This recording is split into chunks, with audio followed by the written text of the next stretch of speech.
স্কুলীয়া দিনৰে পৰা বন্ধনা অমৰৰ আছিল প্ৰেমৰ সম্পৰ্ক। দুয়োৰে সহপাঠীয়ে জনালে আন বিভিন্ন চাঞ্চল্যকৰ তথ্য। গুৱাহাটীৰ ডাবুল মাৰ্ডাৰৰ কাণ্ডৰ মুখ্য অভিযুক্ত বন্ধনা কলিতাৰ জীৱনৰ বহু চাঞ্চল্যকৰ তথ্য পোহৰলৈ আহিছে। এক সাক্ষাৎকাৰত অমৰ আৰু বন্ধনাৰ এজন সহপাঠীয়ে কেইটিমান গুৰুত্বপূৰ্ণ তথ্য ফাদিল কৰিলে। ব্যক্তিগৰাকীয়ে জনোৱা অনুসৰি বন্ধনা আৰু তাইৰ মৃত স্বামী অমৰে একেলগে স্কুলীয়া শিক্ষা গ্ৰহণ কৰিছিল। অমৰ বন্ধনা দুয়ো একেলগে নাৰেংগী হাইস্কুলত পঢ়িছিল।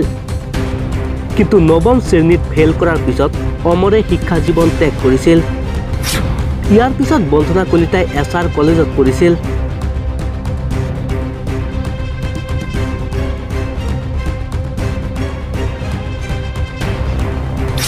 সিহঁতৰ মাজত 1999 চনৰ পৰাই প্ৰেমৰ সম্পৰ্ক আছিল।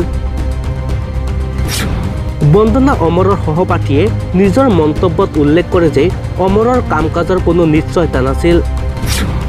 অমৰৰ মাকৰ অগাধ সম্পত্তি থকাৰ বাবে তাৰ কামত মন নাছিল। উল্লেখযোগ্য যে সহপাঠীয়ে জনোৱা মতে আগৰে পৰাই বন্দনা এক উচ্চ এটিটিউডৰ গৰাকী আছিল।